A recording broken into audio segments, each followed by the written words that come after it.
Boats are finally in creative mode! We didn't just get boats, we got the ability to have fishing holes, surfboards, every fish in the game, a bunch of other stuff, and even a few leaks. I learned something absolutely crazy you can do with boats, and we mess around with a ton of stuff, guys. This one's really fun. Let's go. Okay, first let's talk about a few of the leaks that have come out. First, it's been leaked that we'll probably be getting a giant new water island. That's a 215 by 215, which is a huge, massive space. So that'll be nice with the new boats that we just got today. And then there's been some leaks on settings that will be in the mannequin device. And then another new device has been leaked that's called the clapboard. It appears like it will interact with the Llamatron or something like that, something with videos coming in. I don't really even know what it is, but I can't wait to see it whenever it comes out. Okay, let's get into the actual updates here. So they've changed the grid island look. You'll notice here it doesn't have that concrete look anymore. It's a little bit more smooth. Supposedly it has less reflections and stuff. I don't know if I like this or not. And then here's what the green grid island looks like, which is slightly better, to be honest. The last one was completely unplayable. I still hate the green color. I just think it's a terrible option here. It's such an eyesore, but it is better than it was before. They've also added a new gallery. It has all of the logos that you can use in the hub. Now, this is pretty cool. I don't know how useful any of this stuff is. They sure do make a nice circle.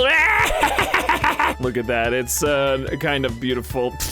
Okay, the next cool thing is we have this new race manager. Here's what it looks like out here. This is actually really cool. So if you'll remember when the checkpoint device came out, you had to like have a whole bunch of checkpoints to like cycle through to make a lap. Well, now we have this device which helps make races so much easier. So in here, you can specify how many laps you want. So I'm just gonna make this 2 for now. And you'll see here, I'm gonna start this race and you can go through it and then it like resets these checkpoints for like it should, like a lap. You can also specify if the race starts on the game start. So basically your game start can be your countdown and go, you know, that's the start of the race. And then this would be your first checkpoint, which would originally have been how the like actual race would have started. So that's actually really nice. So you don't have to set up all these complex mechanics to have like a countdown for the race to start. All right, these next 2 settings here are actually really cool. Let me show you what it means. When you start the race, you can see on my little mini map here, there is a marker where the next checkpoint is. And then not only that, you can see here, there's a marker on the next checkpoint. So if I'm off, I don't know, here behind an island, I can still see where the next checkpoint is. So you don't even have to be able to see where the next checkpoint is to know where the next checkpoint is. Now that's actually really cool, but if you don't want that, you can always turn it off. And then we've got all of our channels down here, which are really cool. You can see you can start the race when receiving from a channel. You can end the race when receiving from a channel. You can even transmit on a trigger when someone's completed a lap or if it's their first lap. Now, I'm sure I'll still be learning stuff about this device, like how to track laps and times and who wins the race, how fast it was. I'm still trying to figure all of that out, but this is definitely a huge improvement for making races. Now, I'm really excited about this next device is the fishing zone device. Here's what it looks like out here in the real world. And now you're gonna notice here, it's red because it just doesn't work on land. But when you put it over real water, boom, there it's blue and you can see all the fish swimming down below. Isn't that cool? Now, unfortunately, this only works with real water. Now you see here, I'm gonna put down this water cube and it just doesn't interact with it. Like you have to have it on real water, unfortunately. So you can't just make your own watering holes wherever you want. You have to be on a map that has natural water. But along with this device comes the fishing rod barrel, which is really cool because you can place that down and then you can pick out a fishing rod. And then I can just, you know, cast in here and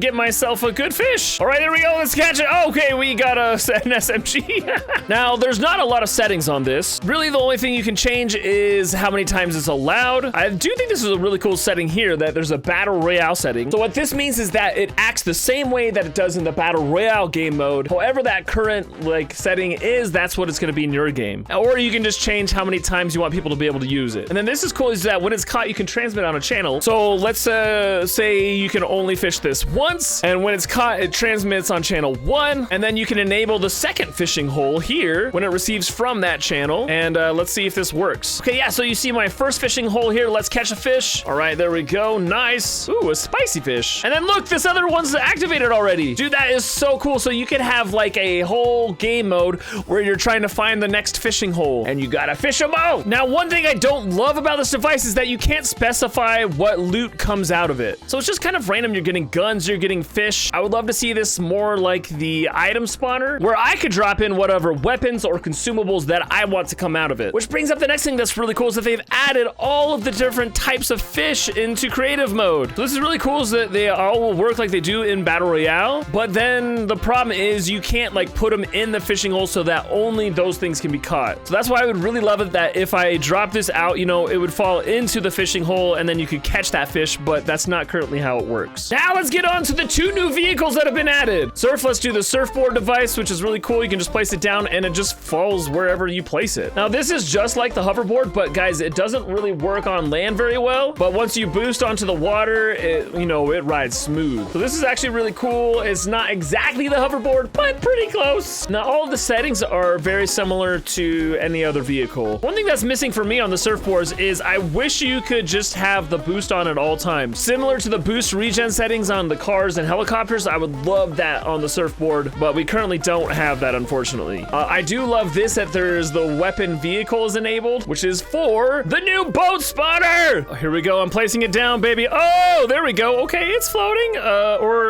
There's some lag or something. Okay, so it automatically places down. There's no plate for these devices. This is really interesting. Can I place it over land? Yep, I can place it over land. It just takes a minute for it to like update and drop down. But before we get into the settings, let's just go for a little joyride, baby. Oh man, there we go. Oh man, I love that we just have vehicles in creative mode. We've got everything. We got boats, we got cars, we got helicopters. Woo!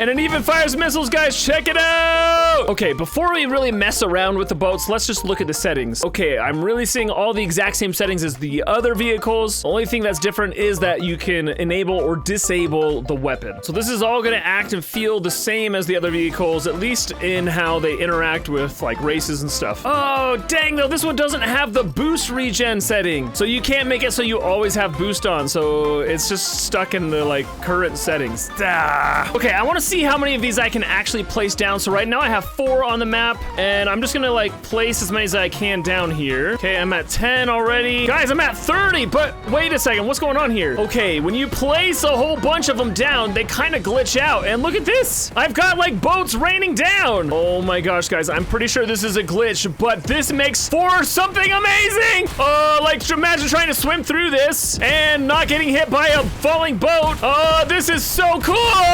Ah, and they totally hurt you if they fall on you. Ah, that's so awesome. Okay, that was amazing, but now we gotta see how it interacts with different things. All right, first let's see how it interacts with this little trap tunnel I've made here. We'll go through. Okay, I definitely die, and it definitely blows up. Okay, what about the crash pads? Let's hit one of those. Okay, whoa, you definitely get some air off the crash pads. So you can definitely have like a little crash pad course that people have to like drive through or they get launched. Okay, we definitely have air vents here too that I place under the water, and dang, that really launches you. That's just the default setting on those like geysers. What I really want to see though is how fast I can get it moving when I have a bunch of vents lined up going mega high. Now the boat does have a speedometer, so let's see how fast this gets going. All right, here we go. Let's go, baby. Oh! Oh, I saw that. It went almost up to 1,000. Oh man. Okay, well, you know what, guys? Enough of this messing around. We're gonna get serious. We're gonna get out some open water, and then we're gonna place down a giant pinball and set it to mega high. I can guess already what's gonna happen here, but here we go, guys. Oh, it shot me straight into the water. All right, well, let's maybe angle this up a little bit and see if that makes a difference. All right, let's go. Boom.